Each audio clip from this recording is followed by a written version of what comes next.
தொடர்ந்து பல பதிவுகள்ல சித்தர்கள் சொன்ன நிறைய விஷயங்கள பத்தி பார்த்துட்டுருக்கோம். இந்த பதிவுல நம்ம என்ன பார்க்க போறோம் அப்படின்னா, நெறைய பேருக்கு நெஞ்சு வலினாலே இது ஹார்ட் அட்டாக் தானா? அப்படின்னு ஒரு பயம் இருக்கும். இல்ல சாதாரண கேஸ் ட்ரபிளா? இது 2ம் எப்படிங்க இருக்கும்? எதுதான் கரெக்ட்டான ஒரு ஹார்ட் அட்டாக்? நம்ம பயப்பட வேண்டிய விஷயம் எது? இல்லைங்க இது சாதாரண நெஞ்சு வலி தான் அப்படின்றத தெரிஞ்சுக்க என்னென்ன சிம்ப்டம்ஸ் இருக்குன்றத இந்த பதிவுல பார்க்கலாம். இந்த நெஞ்செரிச்சல் அப்படின்ற ஒரு ப்ராப்ளம் இருந்துகிட்டே இருக்கும். ஒரு சிலருக்கு என்னன்னா, உண்மையிலே இது ஹார்ட் ரிலேட்டடான ஒரு ப்ராப்ளமா இருந்தாலும், ஓகே இது சாதாரண கேஸ் ட்ரபிளா இருக்கும். பார்த்துக்கலாம் அப்படின்ட்டு. ஒரு கட்டத்தில சிவியர் ஆகும்போது தான், ஏற்கனவே உங்களுக்கு 2 அட்டாக் வந்திருக்கே, நீங்க கவனிக்கலையா? அப்படின்னு கேட்பாங்க. ஆமா, அன்னைக்கு வந்தது எல்லாமே ஹார்ட் தானா? அப்படின்னு நம்ம அதுக்கப்புறம் தான் கவனமா இருந்து, அதற்கான மெடிசின்ஸ், சிகிச்சைகள் எல்லாமே எடுக்கணும். இப்போ சாதாரணமா நமக்கு வரக்கூடிய ஒரு நெஞ்செரிச்சல், ஹார்ட் பர்ன், கேஸ் ட்ரபிள் அப்படின்னா, எந்த மாதிரியான சிம்ப்டம்ஸ் இருக்கும்? நம்ம இதற்கு பயப்பட வேண்டியதில்லை அப்படின்னா, இந்தந்த சிம்ப்டம்ஸ்லாம் இருக்கும். அது என்னன்னு கவனமா கேட்டுக்கோங்க. இந்த வலியே உங்களால டிஃப்ரெண்ட்டா இருக்கும். மூச்சு விட முடியலையே! இவ்ளோ பெரிய பாரம், ஒரு ஏதோ ஒண்ணு நல்ல வெயிட்டா புடிச்சு அழுத்துற மாதிரி தெரியுதே! அப்படின்னு உங்களுக்கு ஒரு பய உணர்வே வந்துருங்க. இந்த மாதிரி இருந்துச்சுன்னா, இது ஹார்ட் ரிலேட்டட் ப்ராப்ளம். ஸோ 2த்துக்குமே உங்களுக்கு வித்தியாசம் தெரியணும். ஸோ வலி எப்படி இருக்கு? கேஸ் ட்ரபிளா? இல்ல இது ஹார்ட் ரிலேட்டட் ப்ராப்ளமா? ஒரு வேள ஹார்ட் ரிலேட்டட் ப்ராப்ளம் இருந்துச்சுன்னா, உடனே நீங்க செக் பண்ண வேண்டிய விஷயம், Welcome to Nitya's Varam, where ancient Siddha tradition meets modern healing. Experience the difference. வரம் நேயர்களுக்கு வணக்கம். நான் டாக்டர் நித்யா, சித்தா பிசிஷியன். தொடர்ந்து பல பதிவுகள்ல சித்தர்கள் சொன்ன நெறைய விஷயங்கள பத்தி பார்த்துட்டுருக்கோம். இந்த பதிவுல நம்ம என்ன பார்க்க போறோம் அப்படின்னா, நெறைய பேருக்கு நெஞ்சு வலினாலே இது ஹார்ட் அட்டாக் தானா? அப்படின்னு ஒரு பயம் இருக்கும். இல்ல சாதாரண கேஸ் ட்ரபிளா? இது 2ம் எப்படிங்க இருக்கும்? எதுதான் கரெக்ட்டான ஒரு ஹார்ட் அட்டாக்? நம்ம பயப்பட வேண்டிய விஷயம் எது? இல்லைங்க இது சாதாரண நெஞ்சு வலி தான் அப்படின்றத தெரிஞ்சுக்க என்னென்ன சிம்ப்டம்ஸ் இருக்குன்றத இந்த பதிவுல பார்க்கலாம். உங்களுக்கு சித்த மருத்துவம் தொடர்பான மருத்துவ ஆலோசனைகளுக்கு ஸ்க்ரீன்ல இருக்கிற நம்பருக்கு கான்டாக்ட் பண்ணுங்க. மறக்காம நம்ம சேனல சப்ஸ்கிரைப் பண்ணிக்கோங்க. இப்போ நெறைய பேருக்கு இந்த நெஞ்செரிச்சல் அப்படின்ற ஒரு ப்ராப்ளம் இருந்துகிட்டே இருக்கும். ஒரு சிலருக்கு என்னன்னா, அ உண்மையிலே இது ஹார்ட் ரிலேட்டடான ஒரு ப்ராப்ளமா இருந்தாலும், ஓகே இது சாதாரண கேஸ் ட்ரபிளா இருக்கும். பார்த்துக்கலாம் அப்படின்ட்டு. ஒரு கட்டத்தில சிவியர் ஆகும்போது தான், ஏற்கனவே உங்களுக்கு 2 அட்டாக் வந்திருக்கே, நீங்க கவனிக்கலையா? அப்படின்னு கேட்பாங்க. ஆமா, அன்னைக்கு வந்தது எல்லாமே ஹார்ட் தானா? அப்படின்னு நம்ம அதுக்கப்புறம் தான் கவனமா இருந்து, அதற்கான மெடிசின்ஸ், சிகிச்சைகள் எல்லாமே எடுத்துப்போம். இப்போ சாதாரணமா நமக்கு வரக்கூடிய ஒரு நெஞ்செரிச்சல், ஹார்ட் பர்ன், கேஸ் ட்ரபிள் அப்படின்னா எந்த மாதிரியான சிம்ப்டம்ஸ் இருக்கும்? நம்ம இதற்கு பயப்பட வேண்டியதில்லை அப்படின்னா, இந்தந்த சிம்ப்டம்ஸ்லாம் இருக்கும். அது என்னன்னு கவனமா கேட்டுக்கோங்க. முதல்ல ஹார்ட் பர்ன் அப்படின்னா நெஞ்செரிச்சல், இல்ல gas trouble, gastritis, acid reflux இந்த மாதிரி பிரச்சனைகள் எல்லாமே நமக்கு சிம்ப்டம்ஸ் வந்து ஹார்ட் அட்டாக்கோட ரிலேட்டடா ஒரே மாதிரியே இருக்கிற மாரி இருக்கும். பட் சின்ன வேரியேஷன் என்ன தெரியும்னா, இப்ப ஹார்ட் பர்ன் நெஞ்செரிச்சல், நெஞ்சு பகுதியில நமக்கு அ நடு செஸ்ட்ல, அதாவது ஸ்டர்னம் அப்படின்ற ஒரு எலும்பு இருக்கும். நெஞ்சு எலும்பு சென்டர்ல. அதுக்கு பின்பக்கமா வலி இருந்துகிட்டே இருக்குங்க. அந்த வலி வந்து பார்த்தீங்கன்னா, வரும், திரும்ப ஆஃப் ஆகும். வலி வரும், திரும்ப ஆஃப் ஆகும். அந்த வலியோட சேர்ந்து ஒரு பர்னிங் சென்சேஷன், எரிச்சலும் உங்களுக்கு இருந்துகிட்டே இருக்கும். ஏதாவது ஒரு பொருள் எடுக்கிறதுக்கு கீழ குனியிறீங்க, இல்ல சமணம் போட்டு உட்கார்றீங்க அப்படின்னு சொல்லும்போது, இன்னும் உங்களுக்கு எரிச்சல் அதிகமாகும். அதே சமயம் இது எதனால ஏற்படுதுன்னா, உங்களுடைய ஸ்டொமக் அண்ட் ஈசோஃபேகஸ் இடையில இருக்கக்கூடிய அந்த ஸ்பிங்க்டர்ஸ், சரிங்களா? அந்த ஸ்பிங்க்டர்ஸ் அப்படின்னு சொல்லக்கூடிய ஒரு எலாஸ்டிக் மாதிரியான ஒரு க்ளோஷர் இருக்கும். அது நமக்கு ஸ்பிங்க்டர் எலாஸ்டிசிட்டி இல்லாம போறதோ, அந்த இடத்துல நமக்கு அதிகமான எரிச்சல் இருக்கிறதோ, இது எல்லாமே நமக்கு ஆசிட் ரிஃப்ளக்ஸ அதிகமாக்கி எரிச்சல குடுக்குது. ஸோ, அதனால வயிற்றுக்குள்ள இருக்கக்கூடிய ஆசிட் என்ன ஆகுதுன்னா, ஈஸியா ரிலீஸ் ஆகி உங்களுக்கு நெஞ்சை நோக்கி மேல் வர ஆரம்பிக்குது. இது நம்ம பார்க்குறோம். சரிங்க. இத தாண்டி வேறு என்னென்ன பண்ணலாம்? எதனால வருது? அப்படின்றதும் நம்ம தெரிஞ்சுக்கணும் இல்லையா?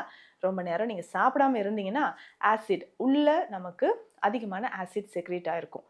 அதுக்கப்புறம் நம்ம சாப்பிடும்பொழுது கேஸா ஃபார்ம் ஆயிட்டு நெஞ்சு பகுதியில நமக்கு எரிச்சல் மாதிரி இருக்கும்.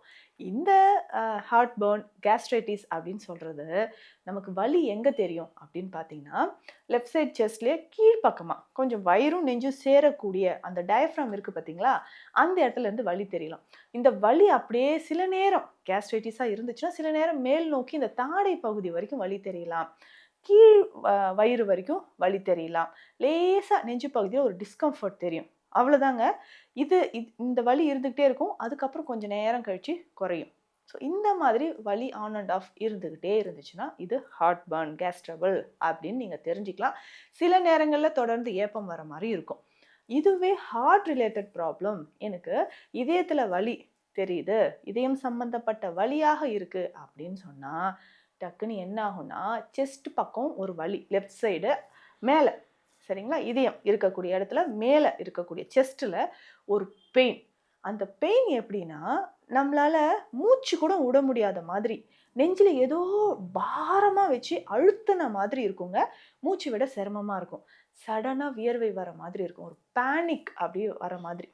வியர்வை அதிகமாக வர்றது, உடல் சூடாகிறது, மூச்சு உங்களுக்கு சூடாக வருவது, இது எல்லாமே நமக்கு தெரிய ஆரம்பிக்கும்.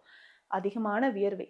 வலி அப்படின்னு பார்த்தோம்னா நெஞ்சு பகுதியிலிருந்து அப்படியே கழுத்து, தோள்பட்டை, பின் முதுகு, மேல் முதுகு, பின்பக்கம் இருக்கக்கூடிய மேல் முதுகு, லெஃப்ட் சைடு இருக்கக்கூடிய உங்களுக்கு கை, ஆர்ம்ஸ், விரல் நுனி வரைக்கும் அந்த வலி பரவ ஆரம்பிச்சிரும்.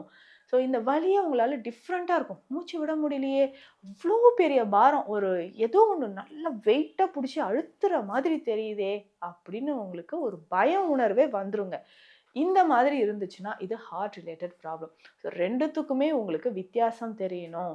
ஸோ வலி எப்படி இருக்கு, கேஸ் ட்ரபிளா இல்லை இது ஹார்ட் ரிலேட்டட் ப்ராப்ளமா? ஒருவேளை ஹார்ட் ரிலேட்டட் ப்ராப்ளம் இருந்துச்சுன்னா உடனே நீங்கள் செக் பண்ண வேண்டிய விஷயம் இசிஜி, எக்கோ செக் பண்ணிக்கோங்க. எலக்ட்ரோ கார்டியோகிராம் நம்ம பார்க்கணும். ஹார்ட்டில் இருக்கக்கூடிய வெசல்ஸ், பிளட் வெசல்ஸில் கொழுப்பு படிமம் உள்பக்கமாக இருக்கா அப்படின்னு நம்ம தெரிஞ்சுக்கணும். கொழுப்பு படிமம் உள்பக்கமாக இருக்கா, எந்த அளவுக்கு கொழுப்பு படிமம் படிஞ்சிருக்கு அப்படின்னு நம்ம தெரிஞ்சுக்கணும். ஸோ அதை கிளியர் பண்ணுறதுக்கான வழிமுறைகள் என்னென்ன அப்படின்றதையும் நம்ம பார்த்துக்கணுங்க. ஸோ நம்ம அத்ரோஸ்க்ளரோசிஸ் அப்படின்ற ஒரு கண்டிஷன், இதனால் என்ன ஆகும்னா பிளட் கொஞ்சம் திக்காக ஆரம்பித்து பிளட் சர்க்குலேஷனே குறைஞ்சி இஸ்கிமிக் ஹார்ட் டிசீஸ் அப்படின்ற ஒரு நிலை வர ஆரம்பிச்சிடும். அப்போது இந்த ஹார்ட்டுக்கு நம்ம பலம் கொடுப்பதற்கு என்ன செய்யணும், ஹார்ட் மசில்ஸ் நம்மளுக்கு ஸ்ட்ராங்காக இருக்கிறதுக்கு என்ன செய்யணும் அப்படின்றத தெரிஞ்சுக்கலாம். ஹார்ட்டுக்கு உள்ளே இருக்கக்கூடிய அந்த கொழுப்பு கரைஞ்சி வெளியேறுவதற்கு என்ன செய்யணும். எதற்காக நான் இவ்வளோ எக்ஸ்ப்ளனேஷன் கொடுக்குறேன், கமெண்ட்டில் ஈஸியாக சொல்லிடுவீங்க, வள என்று பேச வேண்டாம், டக்குன்னு சொல்லுங்கள். ஏன்னா நிறைய பேருக்கு புரிய வேண்டியவங்களுக்கு நம்ம சொன்னாதாங்க, நம்ம பதிவு நிறைய பேர் பார்த்துட்டு எனக்கு ரொம்ப சந்தோஷம், பாசிட்டிவ் கமெண்ட் சொல்கிறீங்க. டாக்டர் இந்த சிம்டம்லாம் இருந்துச்சு, உங்கள் வீடியோ பார்த்து தான் நான் ஒரு எதேர்ச்சியாக ஒரு டெஸ்ட் எடுத்து பார்த்தேன், உடனே இங்கே எடுத்துகிட்டு வரட்டேன் பாருங்களேன், எனக்கு ஸ்டார்டிங் ஸ்டேஜில் இருக்குது, காட்ஸ் கிரேஸ் இந்த வீடியோ என் கண்ணில் பட்டுச்சுன்னு எத்தனையோ பேர் சொல்கிறீங்க. ரொம்ப நன்றி. ஸோ அவங்களுக்கு எல்லாருக்குமே இந்த வீடியோ யூஸ்ஃபுல்லாக இருக்கும். உங்களுக்கு புரிகிற மாதிரி நான் கொஞ்சம் டீட்டெயிலாக தான் சொல்லிகிட்ருக்கேன். ஸோ இப்போ பார்த்தீங்கன்னா அதில் அப்போ அந்த கொழுப்பு கரையிறதுக்கு எந்த மாதிரியான உணவுகள் நம்ம எடுக்கணும், இதில் முக்கியமாக நம்ம கொடுக்கக்கூடிய மருந்து அப்படின்னு பார்த்தீங்கன்னா கமல சாந்தி கஷாயம். கமல சாந்தி கஷாயம் அப்படின்னு சொல்கிறது இதயத்திற்கு வலிமை தரக்கூடிய ஒரு முக்கியமான மருந்து வகை, கஷாய மருந்து வகை. ஹார்ட் மசில்ஸை ஸ்ட்ரென்தன் ஆகிற மாதிரியான மூலிகைகள் இதில் நிறைய சேர்ந்துருக்குங்க. அந்த மருந்தை நீங்கள் எடுக்கும்போது என்னென்ன பெனிஃபிட்ஸ் நேச்சுரல் பிளட் தின்னர், அதே மாதிரி உங்கள் இரத்த நாளங்களில் இருக்கக்கூடிய, அதாவது கொழுப்பு இருக்கு இல்லைங்களா, அதை வெளியேற்றக்கூடிய ஒரு முக்கியமான பணியை தான் இது செய்யுது. அப்போ கொழுப்பு எல்லாம் வெளியேறிச்சுன்னா ஈஸியாக உங்களுக்கு ஹார்ட் ப்ராப்ளம் வராது, ஹார்ட்டோட பீட் உங்களுக்கு கரெக்டாக இருக்கும், பால்பிட்டேஷன் வராது. முக்கியமாக உங்களுடைய கொலஸ்ட்ரால் லெவலை செக் பண்ணிக்கோங்க. இதயத்திற்கு ஒரு முக்கியமான எதிரி என்னன்னு பார்த்தோம்னா இதுதான் கொலஸ்ட்ரால். அதுவும் பேட் கொலஸ்ட்ரால் எவ்வளோ இருக்குன்னு செக் பண்ணிக்கோங்க. தைராய்டு ப்ராப்ளம் இருக்கா, இல்லை ரொம்ப நாளாக நீங்கள் வேறு ஏதாவது மெடிசன்ஸ் எடுத்துக்கிறீங்களா, ஒபிசிட்டி, உடல் பருமன் உங்களுக்கு அதிகமாக இருக்கா, இது எல்லாமே செக் பண்ணிக்கோங்களேன். அப்போது கொஞ்சம் கொஞ்சமாக உங்கள் ஹார்ட் நல்ல சேஃபாக இருக்குன்னு தெரிஞ்சுக்கலாங்க. கீரை வகைகள் நிறைய எடுத்துக்கோங்க. அதுலேயும் முக்கியமாக தாண்டிக்காய் ரொம்ப முக்கியம், திரிஃபலா, இது எல்லாமே இரவு நேரத்தில் ஒரு 1/2 ஸ்பூன் இந்த பவுடர் எடுத்துக்கலாம். தாண்டிக்காய் பவுடரோ திரிஃபலா பவுடரோ 1/2 ஸ்பூன் எடுத்துக்கலாம். மருதம் பட்டை கிடைச்சாலும் நீங்கள் எடுத்துக்கலாம். இது எல்லாத்துக்குமே பார்த்தீங்கன்னா இந்த கமல சாந்தி கஷாயம் ரொம்ப பெஸ்ட்டாக இருக்குங்க. இதையும் நீங்கள் பயன்படுத்தி பாருங்கள். ஸோ உணவு முறையில் அதிகமான எண்ணெய் சத்தோ கொழுப்பு சத்தோ இருக்க பொருட்களை அவாய்ட் பண்ணிக்கோங்க. இந்த பதிவு உங்களுக்கு யூஸ்ஃபுல்லாக இருக்கும்னு நினைக்கிறேன். மீண்டும் அடுத்த பதிவில் சந்திக்கலாம். நன்றி.